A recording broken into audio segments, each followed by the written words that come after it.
This is an introduction on Wiley Plus in financial accounting. So the course is instant access, which means built into your tuition is access into the Wiley Plus program, which has a variety of different resources. Your e-textbook, your tests, and your homework will all be done in Wiley Plus. So it's all linked through Blackboard though. So within your lessons tab in Blackboard, if you go into week 1, and click materials to review, this first link is going to open up the e-textbook. So honestly, it looks just like the paper textbook does when you'll see it when it pops open. So here, because we are in chapter 1, it's going to start here at chapter 1. Whatever link I have in there will start where the chapter is. But if you look over on this side to the left, here's your table of contents. So you can really jump to any chapter you want by clicking those. But this is just what the textbook looks like. So you can read through this. And then if you keep going down, you'll get to the back of the chapter where you have your different exercises and problems. And then I have a list of those out in the Start Here tab with the class syllabus. Just ones that if we're doing this class face-to-face, those are the ones that we'll do in class. If we're doing this on the web, those are the ones that I would expect you to look through on your own and kind of work those out and ask any questions that you may have as you go through them. But let me keep going down, I guess, to get to those. So here we start with just like conceptual questions. And then we get into our brief exercises. Then there's these do-it exercises. There's regular exercises. And then there's different problems. So those will be what we reference in those in-class exercises. And those are ones that you can look through and go through. Okay, so then now if I go back, then these are resources that I have provided for you, which are not necessarily, you don't have to go through the Wiley Plus to get to them. But then there is also flashcards. Some students like to study the different terms through the flashcards, and there's some for each chapter. So then you would just go over here and say, okay, it's already selected chapter 1. And then if you go into the cards, you could look at just the term, accounting. This gives you accounting and the definition, or just the definition. So however you want to quiz yourself with those.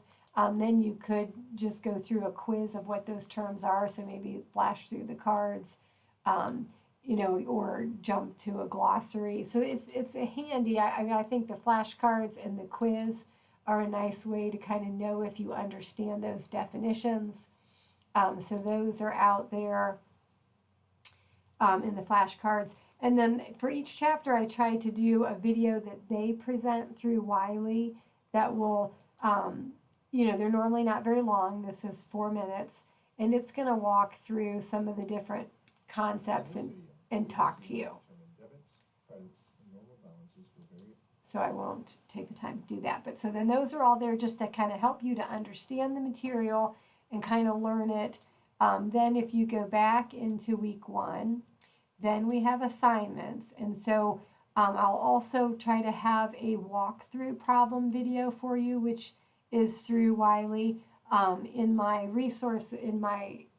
materials, I have ones that I have done.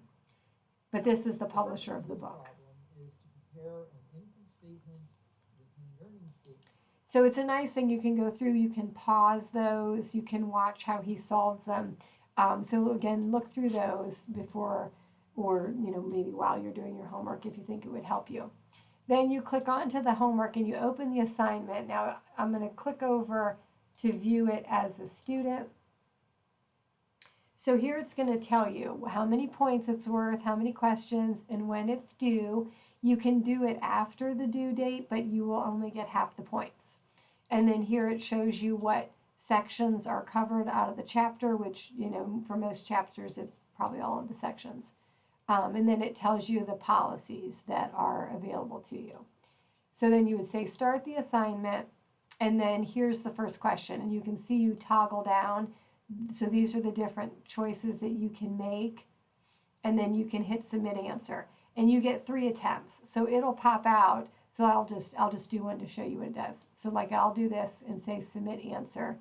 and it's going to tell me it's incorrect. So then, okay, that was one of my attempts. Like I didn't answer the other ones. But then that way, then you'll know, okay, that one's wrong. Let me go back and look those over. So you'll get 3 shots to get it correct. And then if you use up all 3, then whatever score you do have correct, because it'll give you partial credit for what you do answer correctly. Okay, then we'll move to question 2. Now, then these ones sometimes can be a little bit challenging for students because you do have to be able to scroll. So here's your problem up here. At the top, it gives you the balance sheet and it gives you some accounts, and then it wants you to prepare it in good form. So here again, anytime you see the toggle, you want to pick, these are your 3 choices. So it's for the year ended. Then here you're going to start to type. So if I go back up, if I toggle back up, cash I know is an asset. So I'm going to start to type that in. Now, as I start to type, though, you can see it'll pop in for me. So that helps you in case, you know what I mean, you're like you don't get anything taken off for spelling it wrong. So I would say always use that, you know, so go ahead and start it and then look at what they give you and then select it. That way you know you'll have those correct. Then the dollar amounts, it's not going to give you anything. So you're going to have to, you know what you're putting in. So the cash is $300. And then the accounts receivable is $1,000. And then now that'll come down here because this is one of your total lines. So it's going to give you some different choices. So you have to know which one to pick and then total amount. So again, you got to be able to kind of move and scroll between those things. So let's see if any of these look a little bit different. Then those again are ones you're just going to fill in the blanks. Like, see, these maybe again when it gets so big, sometimes students struggle because you can see, look, you have to scroll, and the scroll bar is to the right of the screen. But then again, always if there's a toggle area or arrow, see what your choices are, fill those in, and then fill them all in. You know, do your best, and then submit. Then if you miss, go back and make those corrections. So that'll be how your homework always is. Again, through these. And your tests will be actually fairly comparable, except for you won't have any help, and you won't have obviously the 3 times to try it. So I think though, like say if you're in here and you think, okay, well I want to, I want to go to the textbook because I don't know what this is asking me. If you click on that there, it will say, okay, it should open up your e-textbook. And it opens it up to what you're talking about. So you don't know the accounting equation and you're struggling with that one. If you click that e-textbook, again, it's going to pop up right where you want to be. And then you have the time to read that over and then go back and then fill in your answers. So Wiley does, I mean, there's things I like about it. I like the toggle down arrows. I like that it fills in or gives you the choices like as you're starting to type the words, so you don't have to worry about spelling or, you know, are you using the correct, you know, exact account name. But the negative side is that scrolling. And if it's a really big problem, sometimes you're scrolling maybe all the way down a page. So, you know, sometimes I'll have students, if it's a really big problem, they may use their phone and take a picture of the top part. So then when they scroll down, you know, they can just look at their phone and then fill in the answer. So whatever can make it easier for you to kind of do those, but you'll have those on your test as well. So just get comfortable with Wiley, and then any questions you have, please let me know.